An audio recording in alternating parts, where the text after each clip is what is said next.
Good day, my friends. All right. So for this video, it will be a video response to my fellow subscriber Quickie64. Okay. So as usual, I'm going to read this and then I'm going to make my quick response, or I'll try to make a quick response. Alright, so hi, I've been watching your vids and sub to you for a while, and I was wondering if you could answer me this question. What should the motives be for learning a language? Should you learn a language because you find the cultural background of the language to be interesting? Or should you learn a language which is more practical, as in more useful to you in the long term? I'm debating whether to learn Japanese or Mandarin. I want to learn Mandarin as I already speak Cantonese fluently, but cannot read Chinese characters or speak Mandarin. I have been told learning Mandarin would be of more use to me than Japanese in the long term. What are your thoughts on this? I want to learn both languages eventually. Is it easier to learn Mandarin if you already know Cantonese? Okay, very good question. Very, very good question. So let's go to the beginning of your post. So what should our motives be for learning a particular language? This is just my opinion, as usual, but I think that the most important motive for learning a language is to understand a different culture, different language, understand the thought patterns, the way these people think, because we all have different ways of thinking. The language, the structure of the language, completely different, all that stuff. I think that should be the most important thing one should consider when it comes to learning a foreign language. And again, this is my opinion.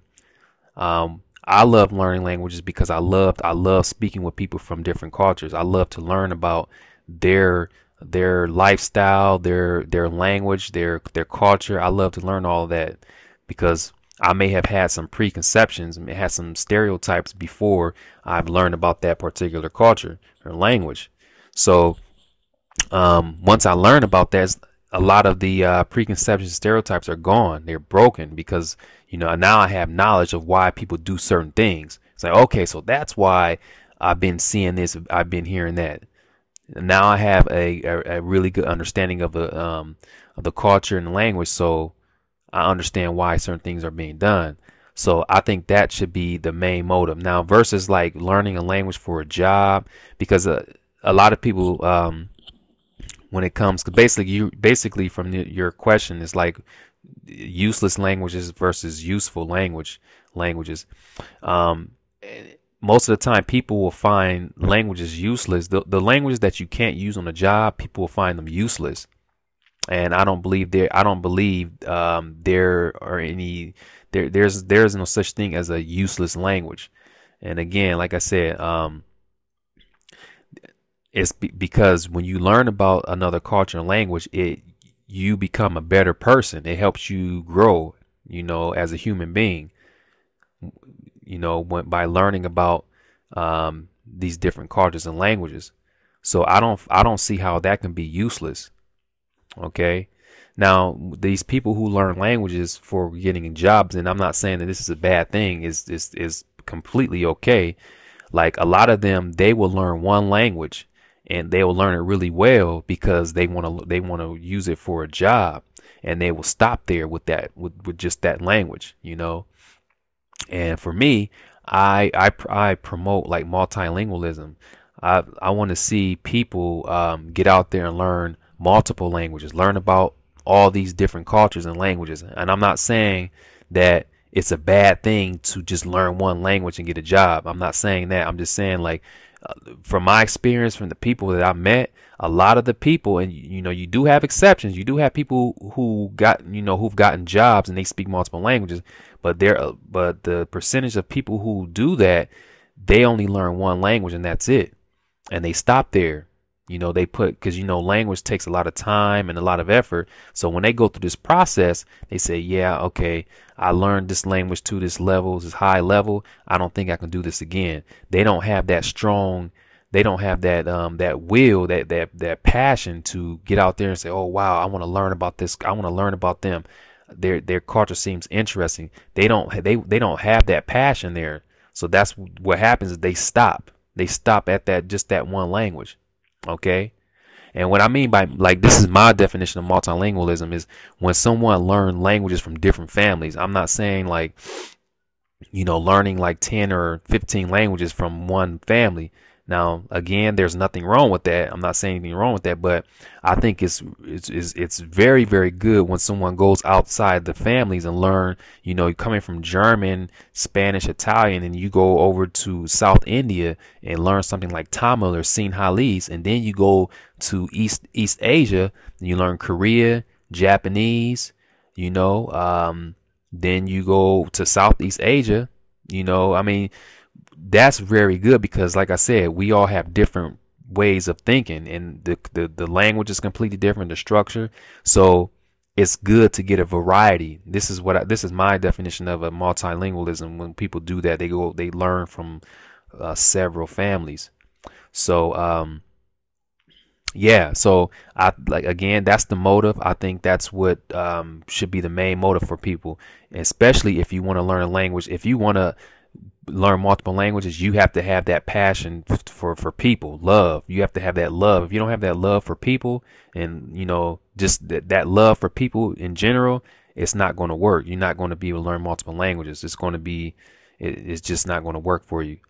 So, okay, I think I spent a little bit too much time on that. Let's see here. What's the next one? Oh, Mandarin and Cantonese. Yeah, see, as you know, like Chinese, there are so many Chinese people. And if I make a comparison, if I make a decision, or I give you a choice, I say, okay, you want to learn Chinese and Japanese, which one should you learn? I will go with Chinese. Why? Because, let's say this. If you're the type of person that likes to speak with people, you're not afraid to make mistakes, you love speaking with people, getting out there right away, I will go with Chinese, because Chinese people are everywhere. You can literally go out to the boondocks and find Chinese people. I mean, I remember last year when I went fishing up in Sandusky, it was like we were out somewhere. It was in the middle of nowhere, and there were Chinese restaurants. I was able to level up in Cantonese. It's like, oh, okay, I'm about to go in here and level up in Cantonese. You can find Chinese people everywhere. Okay, Japanese, it's not that easy. You can't just go to a random city or state and find Japanese people. But Chinese, you can go to Florida, or go to Wisconsin somewhere. You're going to find some Chinese. So that's why I would choose Chinese in that respect. Okay, and then again, like when it comes to jobs and business, you'll find most people choosing Chinese. They will choose Chinese because that's, Chinese is well known for being the business language, that and Spanish. So Japanese can be used as well, but Chinese is probably a bit more common when it comes to business.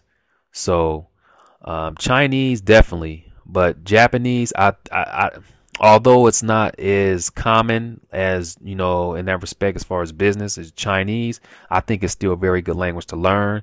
And again, going back to that love for people, love for, learning the culture and language, it will be a good idea to learn Japanese. Like for me, I know Japanese and Chinese, but Japanese is not, I can't just go somewhere and meet Japanese people. It's not that easy, but I can go anywhere and meet Chinese people. Okay. But I still manage to keep up with my Japanese. So I would say learn both of them. I don't think one is better than the other. I just, and that's just me. Like I said, I love languages. I would just learn both. So since you speak Cantonese, it won't be, maybe you should tackle, go ahead and knock Mandarin out. It won't take you that long, because you've already become accustomed to tones and the pronunciation, so it won't be that difficult.